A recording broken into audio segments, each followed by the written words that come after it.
नमस्कार साथियों, मैं हूं कृष्णानंद सिंह और आप देख रहे हैं YouTube channel education portal Krishna. आज के इस वीडियो के माध्यम से एक ज्वलंत मुद्दा जो कि नीट है, इससे संबंधित कुछ महत्वपूर्ण बारीकियों को समझने का प्रयास करेंगे। नीट NEET, जिसका फुल फॉर्म किया जाए तो national eligibility cum entrance test होता है। यदि इसका हिंदी रूपांतरण किया जाए तो राष्ट्रीय पात्रता सह प्रवेश परीक्षा होती है। मेडिकल क्षेत्र में यदि आप अपना करियर बनाना चाहते हो, यदि आप अपना पैर जमाना चाहते हो और डॉक्टर बनना चाहते हो, तो ऐसी स्थिति में आपको नीट एग्ज़ाम देना बेहद ज़रूरी है। साल में यह परीक्षा 2 बार आयोजित होती है और इस नीट परीक्षा में 2 प्रकार के टाइप्स के कोर्स बनाए गए हैं। यदि पहले टाइप की बात करें तो नीट UG अर्थात नीट अंडर ग्रेजुएशन, जो कि ग्रेजुएशन के अंदर का यह कोर्स है, यानी कि यदि आप 12वीं पास कर चुके हैं तो इस कोर्स को करने के लिए एबल हैं। तो नीट UG के अंतर्गत आपको MBBS, BDS, BAMS, BUMS, BHMS इत्यादि कोर्स कराए जाते हैं। उसके बाद इसका सेकेंड पार्ट की बात करें, नीट PG, जो कि पोस्ट ग्रेजुएट के लेवल का होता है और इसके अंतर्गत MD, MS कोर्स कराए जाते हैं। इन सभी कोर्स में एडमिशन के लिए, इन सभी कोर्स में नामांकन के लिए NTA अर्थात नेशनल टेस्टिंग एजेंसी जो होती है उसके माध्यम से परीक्षा संपादित की जाती है। नीट एक राष्ट्रीय स्तर की प्रवेश परीक्षा होती है जो कि मेडिकल विभाग में जाने के लिए आपको सुगम बनाता है। इसमें कुल प्रश्नों की संख्या 180 होती है और प्रत्येक प्रश्न 4 अंक का होता है। टोटल मिलाकर के देखा जाए तो 720 अंक निर्धारित होता है। नेट UG परीक्षा 2024 जिसमें कुल मिलाकर के कहा जाए तो लगभग 24 लाख कैंडिडेट इसमें शामिल हुए थे और इसका रिजल्ट 4 जून को आया। रिज़ल्ट के बाद कुछ विवादित रिज़ल्ट रहा, हंगामा भी छात्रों के द्वारा किया गया। तो इसमें बताया गया कि 67 कैंडिडेट ऐसे थे जिन्होंने 720 अंक में से 720 अंक प्राप्त किया, अर्थात 100% अंक प्राप्त किया।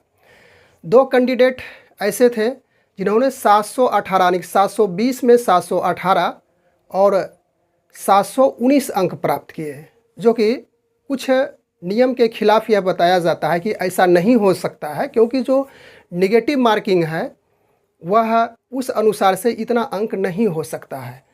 तो हम लोग इस वीडियो के माध्यम से मुख्य रूप से इस बात को समझने के लिए उपस्थित हैं।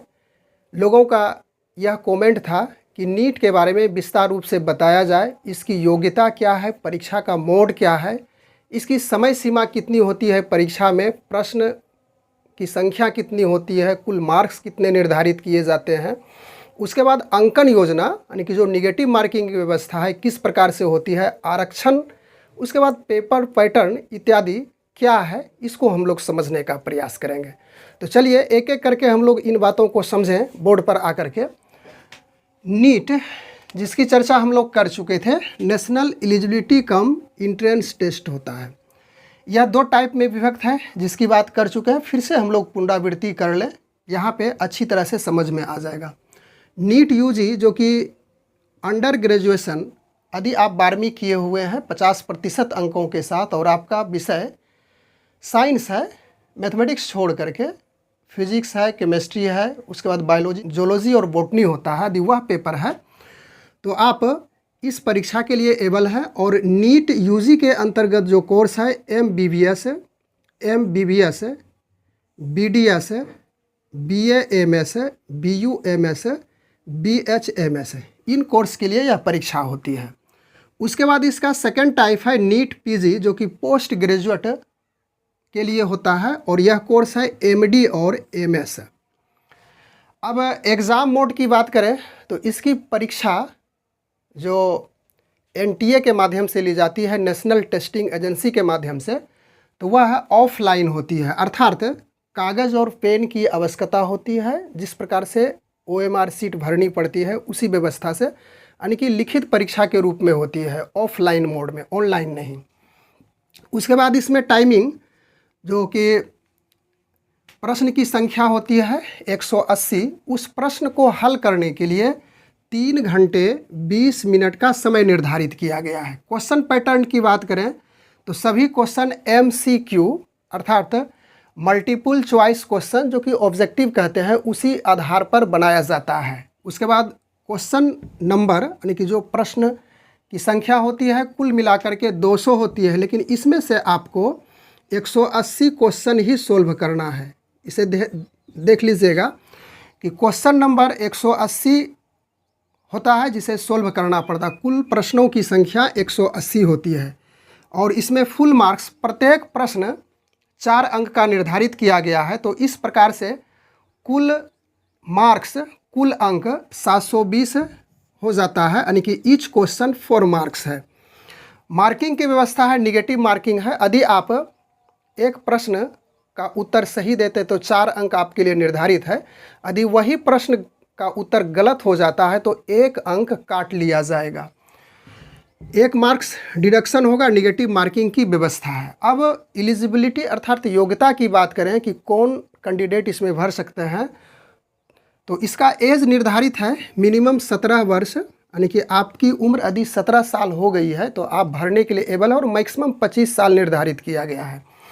उसके बाद आपका जो सब्जेक्ट होगा 12th में 12वीं में फिजिक्स होना चाहिए, केमिस्ट्री, बायोलॉजी, और बायोलॉजी में जो जोलॉजी और बॉटनी पार्ट्स है उसमें से प्रश्न रहता है। और यह परीक्षा में बैठने के लिए जो नीट परीक्षा होती है, कम से कम जो इंटरमीडिएट है आपकी 12वीं पास है, 12वीं क्वालिफाई है, तो उसमें 50% अंक निश्चित रूप से इच सब्जेक्ट होना चाहिए। तो यह तो हो गया एलिजिबिलिटी की बात। अब यहाँ पे कर लेते हैं एग्ज़ाम पैटर्न। तो एग्ज़ाम पैटर्न उसी प्रकार से जो सब्जेक्ट था उसी पर 45 क्वेश्चन 45 प्रश्न पूछे जाते हैं प्रत्येक सब्जेक्ट से। फिजिक्स से आपका 45 क्वेश्चन रहेगा और इसमें 4 अंक यदि देखें तो प्रत्येक के लिए 180 मार्क्स हो जाता है फिजिक्स के लिए, यानी 45 गुना 4 करेंगे तो 180 मार्क्स हो जाएगा। उसके बाद केमिस्ट्री में उसी प्रकार से आपका 45 क्वेश्चन रहेगा और 180 मार्क्स यह भी होगा। जोलॉजी में 45 क्वेश्चन 180 मार्क्स यह भी होगा, और बॉटनी में 45 क्वेश्चन होगा, इसमें भी 180 मार्क्स होगा। टोटल प्रश्न की संख्या 180 होती है और यहाँ पे टोटल मार्क्स 720 हो जाता है। इसके बाद रिजर्वेशन अर्थात आरक्षण भी इसमें निर्धारित किया गया है सीट के लिए। यदि जनरल में है तो उसके लिए कुल सीट आरक्षित है 47.5%, OBC है तो 27% सीट निर्धारित है, SC के लिए 15%, कुल सीट का 15%, ST के लिए 7.5% और PH के लिए 3% यानी कि दिव्यांग के लिए 3% सीट निर्धारित किया गया है। तो इस प्रकार से हम लोग इस वीडियो के माध्यम से मुख्य बातें इसी को समझने के लिए उपस्थित हुए थे कि national eligibility cum entrance test जो 2 पार्ट्स होते हैं, अभी हाल फिलहाल नीट उनको जिसमें कुछ विवाद आया है, मुद्दा गर्म है, और इस परीक्षा को लेकर के जो कुछ खामियां देखी गई कि 67 ऐसे कैंडिडेट थे जिन्होंने 720 में 720 अंक प्राप्त किए हैं।